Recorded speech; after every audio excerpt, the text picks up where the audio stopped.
You're watching Coronavirus in Context. I'm Dr. John Whyte, Chief Medical Officer at WebMD. It's pretty stressful right now, isn't it? And many of us are having challenges staying healthy, being active, eating right, getting enough sleep. So I've asked Jessie Pavelka. Some of you may know him from The Biggest Loser. He's also an author and wellness expert. I've asked him to come by and give us some tips. Jessie, thanks for joining me. John, thank you for having me.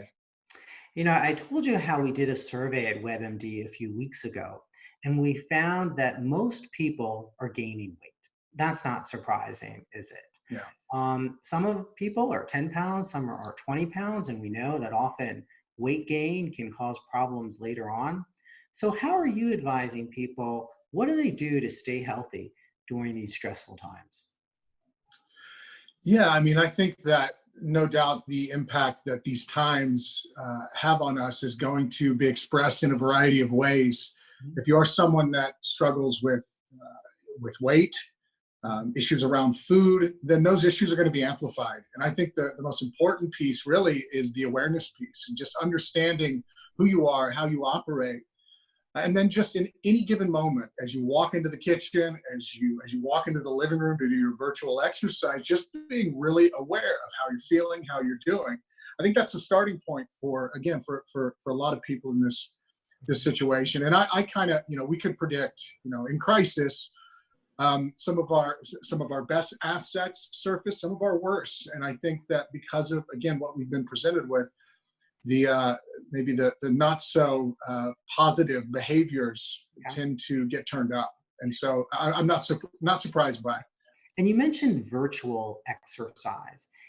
Is now the time to go back to a gym if they reopen? I think it's, here's my thing. If you feel comfortable and you abide by all of the protocol, you make sure that you sanitize, you have all your protective gear, you stay in your corner. If the location where you're located, if they say it's okay, then if you feel it's okay, go for it. It's such an individualized experience, right? And what I feel comfortable with is different than what you're going to feel comfortable with. And so I think the individual has to decide.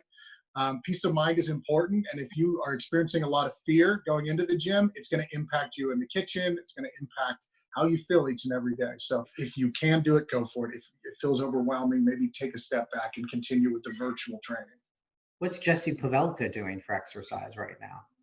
Oh man, John, one of the things that I have found that has been a gift of these more recent times is simplicity. And I would say over the last 5 years, especially with a big wave and focus on mental health, we've been gifted this newfound awareness, I think, of things that go outside of the physical and really allow you to connect more with how you feel when you wake up, when you're stressed and overwhelmed. And what I love about well-being and the various ways we can exercise our health, wellness, well-being is accessibility is really important during these times. And I have found that my routine, while it's been simplified, those small behaviors have a massive impact on me. So little things like doing 5 minutes of breathing, that is like my little moment of peace. And I have to have it. It's out of necessity. It's not even to shape the body or, become bigger, stronger, faster. It's just to have peace of mind. And I think that's the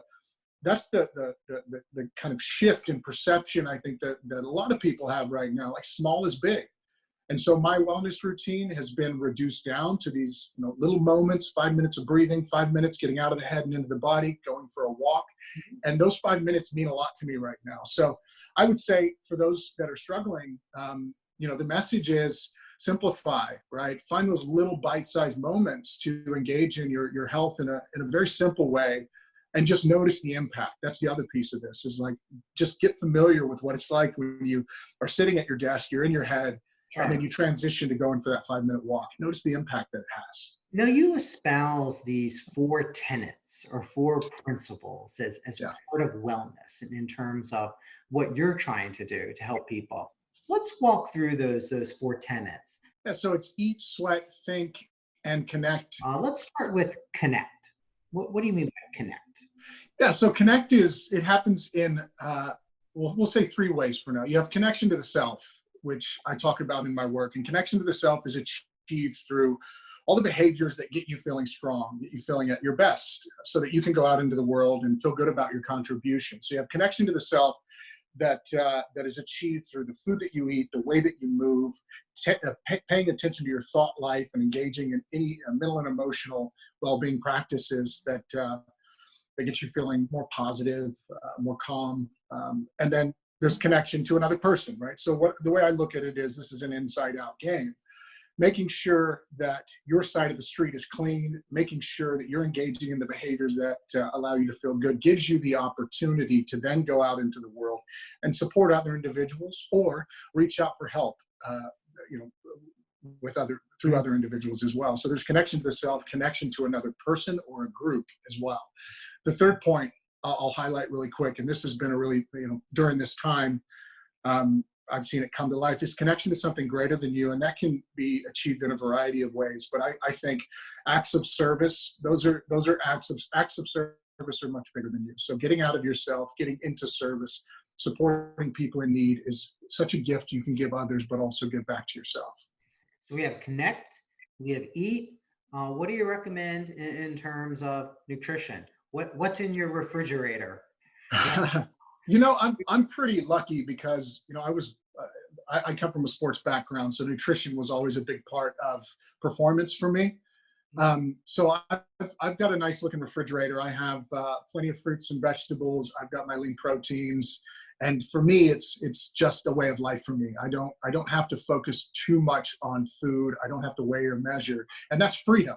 I think for me, that's freedom. Now, everybody's different. For me, I think really focusing on strategies and standards is probably the best way we can start.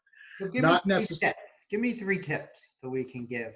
Yeah, so I'll give you strategy, and this is probably one that everyone's heard, but just plan ahead. It's such a simple thing. And during this recent period, I think planning ahead is key, and that's a strategy that you put in place in order for you to connect back to the self and feel good. So plan ahead with your food, do your shopping on a certain day, have control of what's on that shopping list. Make sure there's a nice variety of fruits and vegetables. The body loves variety. Variety is key. Eat food that is of the earth. If it's of the earth, your body will appreciate it. These are very simple concepts, right? It's not coming in and prescribing you exact nutrients. It's just taking the pressure out of food, giving you ownership, you saying, I'm doing this, right? And I think that's a piece that's been lost.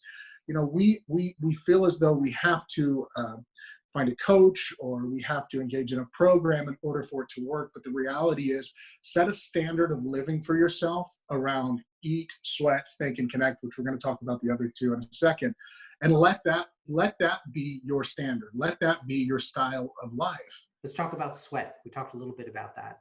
Yeah, so sweat it's about exercise, but it's not just about that 1 hour window. It's about your day with movement. It's about creating body awareness. I'll go back to my experience and just getting up and going for that 5-minute walk. That is me exercising the sweat element. I'm getting out of my head. I'm getting into my body.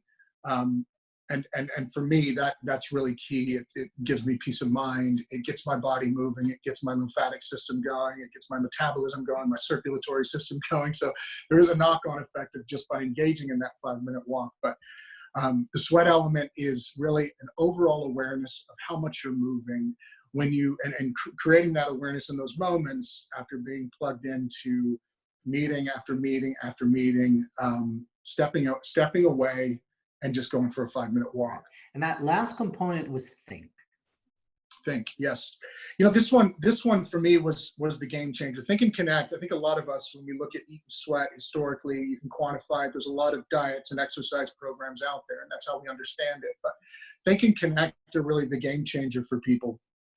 Think is all about paying attention to your thought life. It's awareness, mindfulness for those that do exercise, mindfulness. It's really getting to know yourself, how you operate, emotions, how you operate emotionally. But on the other end of that, being willing to embrace a mental and emotional well-being practice. Like, what is the routine that you put in place to support your mental health? I love accessibility. I love bite size. And the great thing about the think element is it doesn't disrupt. You can connect to your breath in any given moment.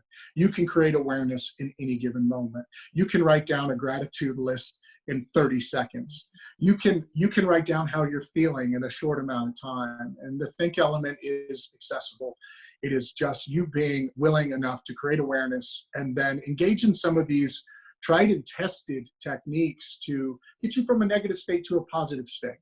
And there are a variety of ways to do that. You know, I love hard science. I think it's really important, and I think even more so, people want hard science. But there is this softer side to being healthy that, you know, we don't necessarily need all the science to back it. It's just you do it because it's good for you. So that gratitude list might feel a little bit soft and cute and cuddly, but it means something, right? And I think embracing that is a big step forward for a lot of people. So Jessie, thank you for taking the time to share your insights. And let's go over those 4 elements one more time. Yeah, so it's eat, sweat, think, and connect. It is simple, it is sustainable, and really it's about you as an individual defining the behaviors that support the way forward for you and creating that standard of living.